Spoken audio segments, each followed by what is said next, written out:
Pace, I would like to kickstart my presentation. First of all, I would like to thank the SteelOrbis family. Well, when it comes to raw material need of the steel and iron sector and onwards, this processing of this raw material and being converted into an end product and to be supplied to the consumers, of course, the maritime sector plays an important role. So in this respect, I would like to thank you for your kind invitation. On the other hand, I would like to emphasize the fact that during the pandemic, two sectors actually have prevailed.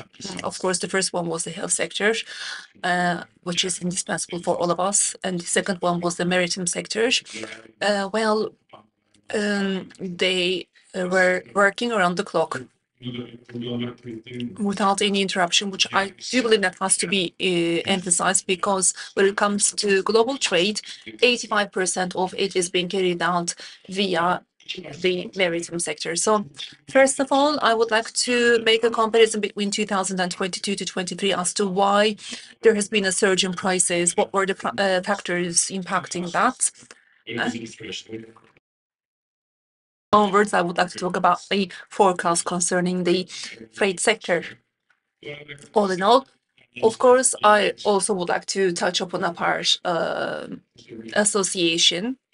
KOSDER was established in 2014, has got members up to 140, and has got more than 1,350 members, and has got an average of 4 billion DWT,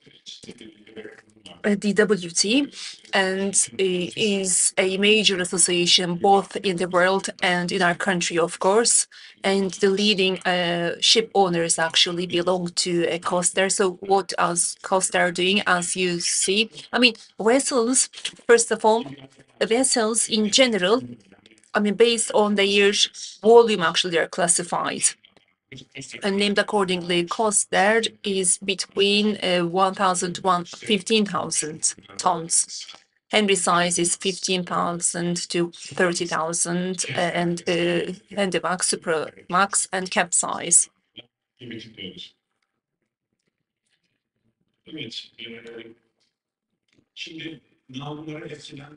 So the factors that impact the freight, first of all, because of the pandemic,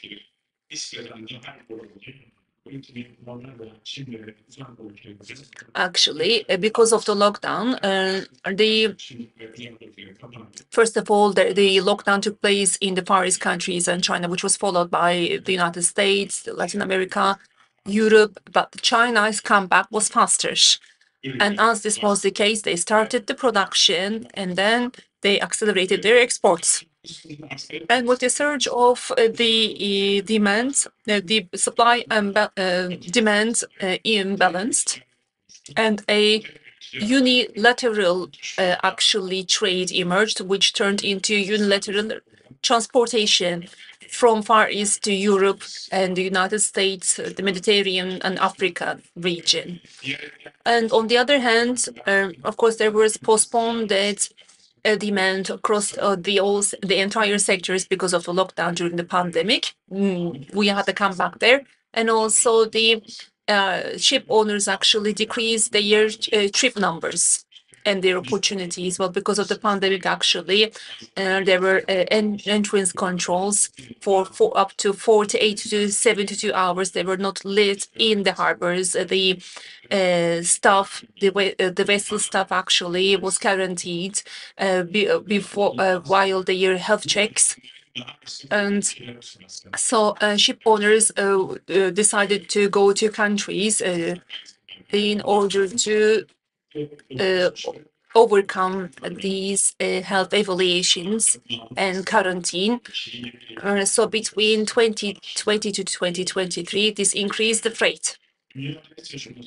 And the local and global players, they were around about 30 companies were leading the freight. I mean, of course, the big ones were buying the small companies, actually. So this goes the same I mean, in sea, the big fish eats the small fish. So the big companies started buying the small companies. And in many companies, actually, there were partnerships going on in big global companies. And of course, as you all assume, there was a bitter competition. So some companies actually perished. That's why 30 companies were leading, actually. So now there is 9 huge players that carry out the container trade actually across the world, and they, up to their wish, actually do determine the price of the freight. And with global actually movements, operations actually, like they established alliances like 3M alliances, D alliances, kind of, so on and so forth. So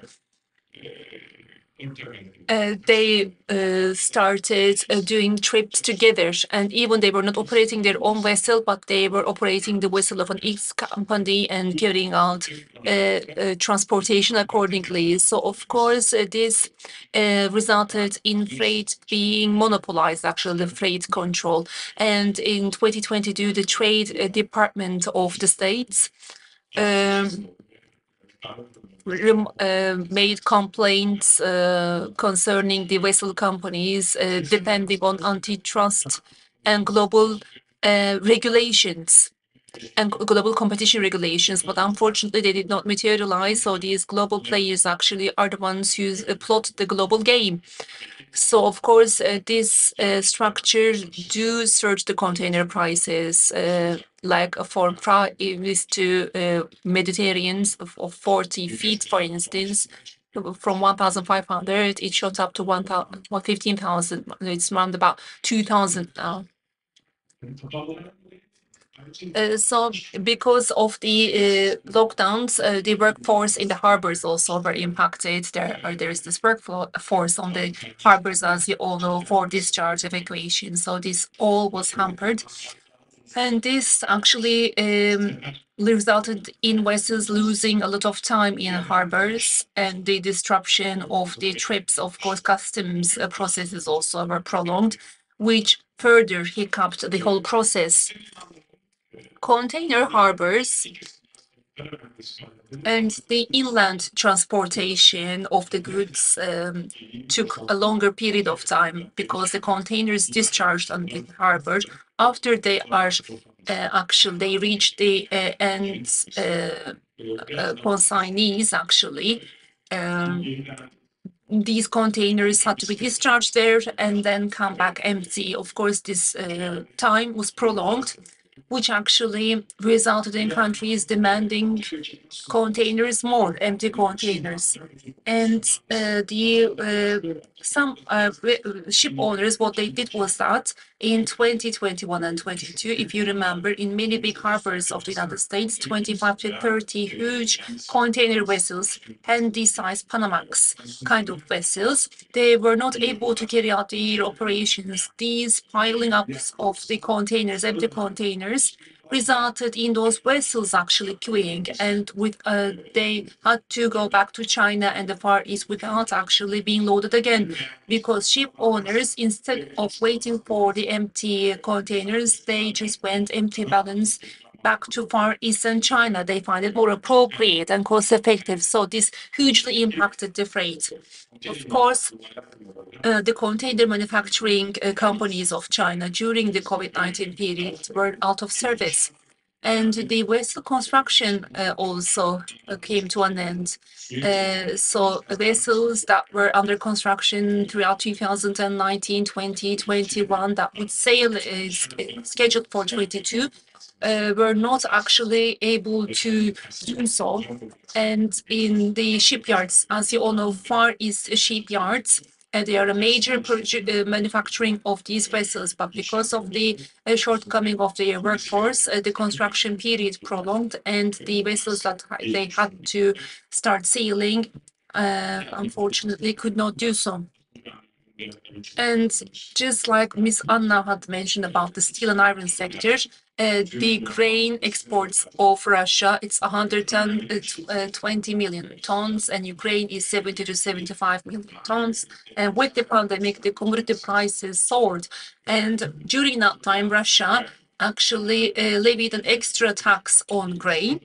For like 3 to 4 months, the market came to the verge of a halt, which actually triggered the re-increase of the demand.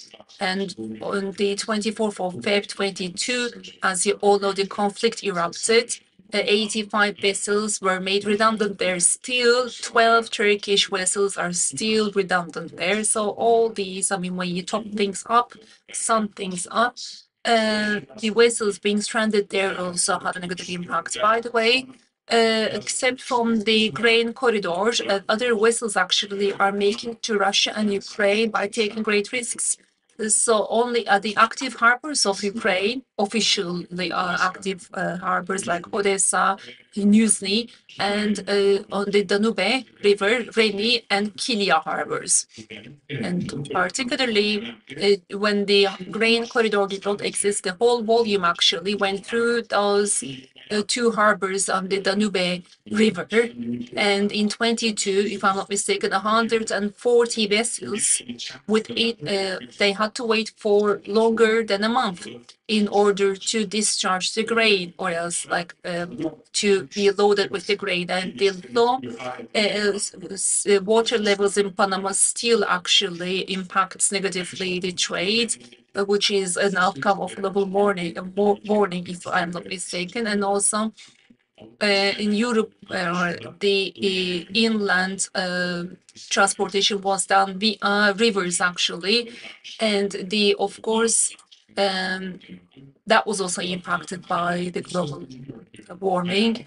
And IMO had two obligatory regulations being discussed. The first one, as you know, is the one in like 2020. It was started that high sulfur fuel oil of 3.5% should be converted into 0.5 very low sulfur oil, fuel oil. But of course, refineries were not ready for this kind of fuel, because in order for them to manage this technology, they had to do major investment. But this is a really technical topic. And as blend fuel, I mean, they started manufacturing vessels that fit that fuel type, and they with high volume vessels that had to use this fuel, spreaders device equipment had to be assembled. Which took like for 2.5 to 3 months for each vessel for that to be commissioned. And ballast water treatment was another regulation, as you all know, in the Mediterranean, for instance, certain organisms like the balloon fish were emerged. This is because like from other geographies, vessels uptaking water and then discharging in the Mediterranean Sea. So the balanced water cleaning came into effect. So of course, vessels make it to shipyards every 5 years, but in 2019, for instance, that balanced water equipment, for that reason, vessels had to go to the shipyards again, and these equipment are also really expensive, and the labor ship there really takes long for them to be assembled there, which actually resulted in the vessels piling up in those shipyards. So in the shipyards, actually, also, they lost 1 or 2 months each vessel. This had a negative impact on the vessel supply. Moreover, the maintenance of vessels are totally planned, actually. I mean, whenever the maintenance is scheduled, you take your vessel to the shipyard for a complete maintenance. However, during the pandemic, during the shipyards, actually, the operation stopped. And that was postponed. We waited for the shipyards to reopen. And all in all, with all the issues that I have mentioned, the vessels piled up in those shipyards. So as a result, with the compilation of all the issues that I have mentioned in container freight and bulk freight, there was a huge demand surge. Between 2004 2008, we had experienced the golden age of the maritime freight, but this period even surpassed that golden age of ours. So let me just talk you through on our future expectations based on the research that we've carried out so far, couple that with our thesis, hypothesis. Well, in the first three quarters, of course, there was a decline in the bulk freight industry because we serve for the heavy industry. So once you slam on the brakes, of course, our freight also starts declining. And between 21, 22, the BI index was around about 4,500. As I said, the golden age was between 2004 2008. Maybe we did not actually enjoy those levels again in 2008. Well, the real freight numbers had even gone beyond the historic levels of 2004 2008 with the impact of a global crisis in 2000. After the 2008, there were sharp declines from 11,800, that PDI index went back to 550. And global economies, the recession expectation in the upcoming years actually urges us to be really prudent when it comes to the freight markets. This X-rays, I would like to present this to you as well. X-fix, the Black Sea, Mediterranean, and the continental basin. The KOSDER volume in 2000, the rally starts in 2004, 8, and 2020, but we see there was a sharp increase and then a decline. Now we see a flat proceeding nowadays. So globally, Baltic Dry Index, we take that into account. In 2020, the rally started. In 21, 22, there was an increase. This year, in the beginning of this year, there was a slight decline, but the graphic now is in the upward trends again. In November, as of November 2023, the Baltic Dry Index was around about 2,100. Moving on to higher volumes, Baltic Panamax Index. A similar graph starting with 2020. In 2022, we see a peak and then a decline. Currently, it is proceeding flat. 1,600 as of November 23. This is our capsize index. It is a bit different from others. It's more fluctuating, as you see. Starting with 2020, there is this sharp increase and then a dramatic decline in 22. We see a comeback now in November 23, 3,100. And it's going upwards. Here, I want to try to show you the container of 1,100 to 1,500, 1,100, 1,700, and 2,500 to the dry cargo. As you see, there was a peak and then a sharp decline. Now it is proceeding flat. So it's a bit more optimistic actually when we that just like we can follow from the graphic.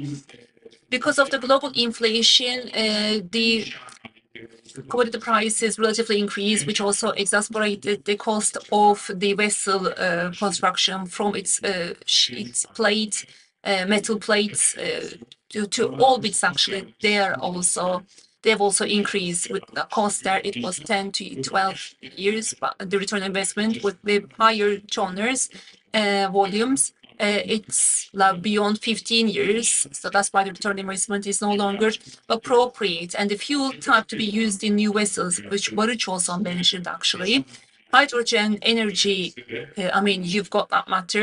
We have faced the same issue. As you all know, vessels burn fossil fuel.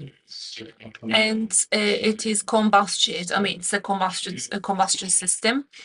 And now bioenergy, methanol, for instance, it operates with cold combustion.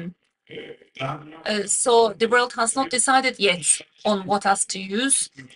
So the vessel types, the licensing, the production uncertainties, these actually unfortunately decreases the vessel construction and supply.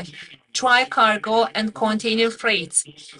What are the factors that impact the trade there? We have to take into account the recent conventions in that respect. In 24, a tax complexity awaits us because of the carbon emission. We will be facing new regulations. I mean, the carbon emission to be decreased by 2030. Barış had tried to take us through on that, and in 2050, approximately going down to zero carbon emission. The IMO has got these targets. We'll all see and experience as to how things will unfold. But of course, because of the carbon that we emit, that tax is going to be generated. Is it you, the producers, or us, we, the carriers, will actually compensate that? We will see it in the charter agreements. And vessels have to buy the necessary equipment and have them installed. I mean, the ship owners, they cannot actually postpone all of them. Well, actually, because vessels are prone to were prone to different regional regulations, but now with the global regulations, they have to live up to them, of course, which increases their cost on the ship owner side, and the high fuel cost is also really important. On the other hand, just like I've tried to take you through, the ship owners, both their operation costs, all cost items have increased for ship owners. So in the short run, I don't anticipate that we would be enjoying cheap freight prices.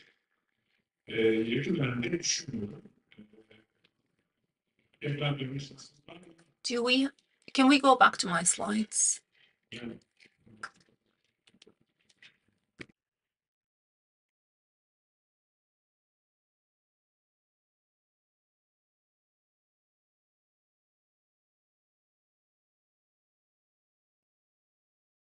Well, in brief, okay. I mean, I can also read out from my notes. In the near future, I mean, both in container and dry cargo, the ship owners, ship operators, their OPEX cost, operational cost is going to surge. And as a result, because of conventional harmonization and global inflation, of course, we won't be able to enjoy, at least in the near future, cheap freight. I mean, of course, we will have a downward trend, just like you anticipate for that, but not for 2024.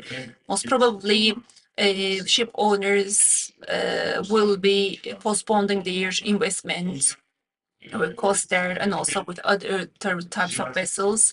So we are at a key place when it comes to your trade. Sometimes, I mean, freight is a main factor that impacts your trade.